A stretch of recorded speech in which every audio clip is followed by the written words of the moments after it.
আমরা যেহেতু বাঙালি, আমরা যেহেতু ভারতীয়, আরবি বোঝার জন্য কোরআন হাদিস এই ইলমটা আমাদের জন্য পড়া ওয়াজিব। এটা নতুন বিদআত, কিন্তু এই বিদআতটা করা ওয়াজিব। বুঝতে পারছেন কথা আমার? একটা হচ্ছে বিদআতে মুবাহ, যেমন ট্রেনে করে হজে যাওয়া, প্লেনে করে হজে যাওয়া, এটা রাসূলুল্লাহর জামানায় ছিল না, সাহাবার জামানায় ছিল না, এটাও বিদআত, কিন্তু এটা হলো বিদআতে মুবাহ, অর্থাৎ জায়েজ বিদআত। বুঝতে পারছেন কথা আমার? একটা হচ্ছে বিদআতে মুহাররামা, হারাম বিদআত। হারাম বিদআত কাকে বলে? যেমন নাভির নিচে হাত বাঁধার সহিহ হাদিস আছে, আহলে হাদিসরা বলে নাভির নিচে হাত বাঁধার কোনো সহিহ হাদিস নাই, এটা হলো হারাম বিদআত। এই রকম বিদআত জাহান্নামে নিয়ে যাবে। এই রকম বিদআত মানুষকে জাহান্নামে নিয়ে যাবে। বলে ফরজ নামাজের পর দোয়া করা চলবে না। আল্লাহ কোরআনে বলেছেন ফাইদা ফারাক্তা ফানসাব, ফরজ নামাজের পরে দোয়া করতে। এটা কোরআন বিরোধী কথা, হাদিস বিরোধী কথা হওয়ার কারণে এটা হচ্ছে বিদআতে হারাম। প্রত্যেকটা হাদিস বিরোধী কথা, কোরআন বিরোধী কথা, সাহাবা বিরোধী কথা হচ্ছে বিদআতে মুহাররামা, হারাম বিদআত। প্রত্যেকটা হারাম বিদআত নিয়ে যাবে জাহান্নামে। তারপর আরেকটা হচ্ছে বিদআতে মাকরুহা। বিদআতে মাকরুহা কাকে বলে? বিদআতে মাকরুহা কাকে বলে বাবা? বিদআতে মাকরুহা বলা হয় ওই নতুন কাজ যেই কাজটা শরীয়তে অপছন্দনীয়, তবে ওই কাজটা করলে গুনাহ না, তবে শরীয়ত ওটাকে পছন্দ করে না, এই রকম কোন কাজ করাকে বলা হয় বিদআতে মাকরুহা। বুঝতে পেরেছেন কথা? তো বিদআত ওয়াজিবও হয়, বিদআত হারামও হয়, বিদআত মুস্তাহাব হয়। মুস্তাহাব মানে ভালো বিদআত, উত্তম বিদআত হয়। যেমন আমরা তারাবির জামাত করি না? পুরো মাস কন্টিনিউ তারাবির জামাত করে নামাজ আমার নবী পড়েছেন? পড়েনি। উমর ফারুকের জামানায় চালু হলো। আর যেই কাজটা নবীর জামানায় হয়নি ওটাই কি বিদআত বলা হয়। সুতরাং তারাবির নামাজ কমপ্লিট এক মাস জামাত করা এটাও হচ্ছে বিদআত, কিন্তু বিদআতটা ভালো। তাই উমর ফারুক হচ্ছেন বুখারীর হাদিস, নিমাল বিদআতু হাদিহি, আমরা কত সুন্দর বিদআত চালু করেছি বল সুবহানাল্লাহ। তো এইবার আপনাদের সম্মুখে আমি বয়ান করব এই যে জালসার নাম দেখেছেন মিলাদুন নবী। এই জালসার নাম যদি সিরাতুন নবী হতো তাহলে কোন ব্যক্তি বলতো না বিদআত। এই জালসার নাম যদি হতো মসজিদের উন্নতি করবে জালসা, কোন ব্যক্তি বিদআত বলতো না। এই জালসার নাম যদি হতো মাদ্রাসার উন্নতি করবে জালসা, কোন ব্যক্তি বিদআত বলতো না। এই জালসার নাম যদি হতো আজমাতে রাসূল কনফারেন্স, তবুও কেউ কিন্তু বিদআত বলতো না।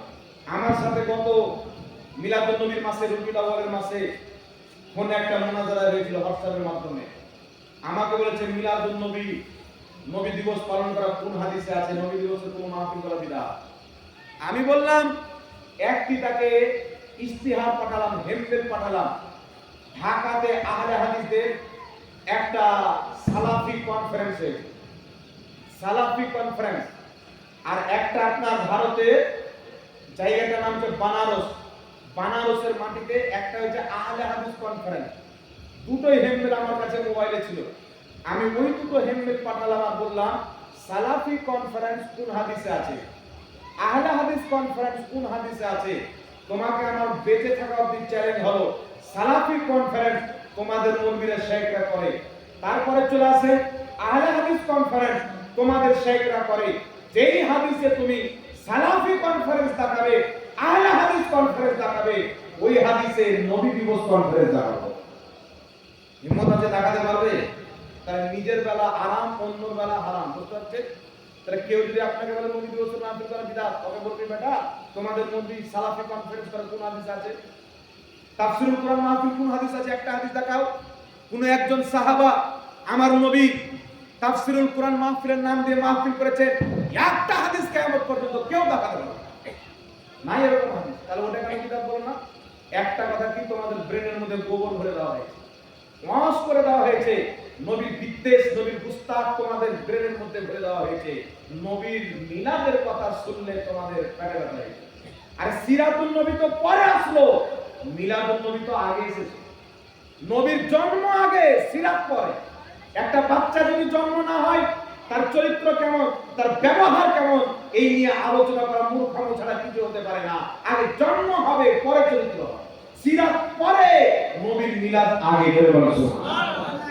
এইবার আপনাদেরকে বলছি শুনে, আমি আপনাদেরকে চ্যালেঞ্জ করে বলে দিতে চাই মিলাদুন নবীর মাহফিল, নবী দিবস কিয়ামতের সকাল পর্যন্ত একে কেউ না যায় বা হারাম প্রমাণ করতে পারবে না। যারা বিদআত বলে আপনার এলাকাতে হোক বা যেখানে হোক, এখানে মিডিয়ার ভাইরা এসেছেন, আমার বক্তব্য তারা ইউটিউবে ছাড়বে, আমার বক্তব্য যাবে। আমি একটাই প্রশ্ন করেছিলাম যে আহলে হাদিস ভাই বা তবলিগি জামাতের ভাই, আপনি আমার দুশমন নাই, আপনি না বুঝতে পেরে পথভ্রষ্ট দলে চলে গেছেন, কিন্তু আমার কাজ হচ্ছে আপনাকে বুঝানো। আপনি যদি বলেন নবী দিবস পালন করা বিদআত, আচ্ছা বলেন তো বাবা মোহাম্মদ জাহাঙ্গীর আলম, আমি যদি বলি যে আমার বেটা যদি রমজান মাসে ভুল করে দিনের বেলা রোজা অবস্থায় কোনো জিনিস খেয়ে নেয়, আমার বেটা রোজা ভাঙবে না, কিন্তু আপনাদের বেটা যদি খেয়ে নেয় তাহলে ভেঙে যাবে, মানতে পারবেন? কথাটা মনে হয় বুঝতে পারেননি। আমি যদি বলি রোজার অবস্থায় আমার বেটা ভুলে কোনো জিনিস খেয়ে নেবে, আমি রোজার অবস্থায় কোনো জিনিস ভুলে যদি খেয়ে নিই, আমার রোজা ভাঙবে না, কিন্তু আপনাদের এই যে হুগলি ডানকুনির লোকেরা যদি খেয়ে নেয় রোজা অবস্থায় ভুলে কোনো জিনিস, ওদের রোজা ভেঙে যাবে, তারা মানতে পারবেন? এটা হতে পারে? আপনার জন্য যেমন শরীয়ত আমার জন্য তেমন শরীয়ত, ঠিক না ঠিক? একটু জোরে বলেন। আমি মাত্র 1 মিনিটের মধ্যে আহলে হাদিসদের শাইখের মুখে তালা মেরেছিলাম। আমি তার সামনে 5টি দলিল রেখেছিলাম, 5টি দলিল দিয়ে বলেছিলাম যে শুনো, ইমাম জালালউদ্দিন সুয়ুতী রাহমাতুল্লাহ আলাইহি, তোমরাও ইমাম মেনে তার নাম নিলে রাহমাতুল্লাহ আলাইহি বলো, আমরাও মানি, তবলিগি জামাতের ভাইরা মানে, সবাই তিনাকে ইমাম ও মুহাদ্দিস মানেন। তিনি বিখ্যাত ইমাম ছিলেন, মুহাদ্দিস ছিলেন, নিজের জামানার মুফাসসির ও মুজাদ্দিদ ছিলেন। তিনি নিজের কিতাব আল হাবিলিল ফাতাওয়া 2য় খণ্ড 230 নম্বর পৃষ্ঠার মধ্যে লিখেছেন, নবী দিবস পালন করা মুস্তাহাব, সওয়াবের কাজ, মাহফিলের মাধ্যমে, ভালো হালাল খাওয়া দাওয়ার মাধ্যমে। আর নবী পাক দুনিয়াতে এসেছেন, এর শুকরিয়া আদায়ের জন্য নবী দিবস পালন করা ইমাম সুয়ুতী লিখেছেন মুস্তাহাব। জোরে বলুন সুবহানাল্লাহ। তাহলে যদি হিম্মত থাকে আহলে হাদিস ভাই, ক্ষমতা যদি থাকে, আমি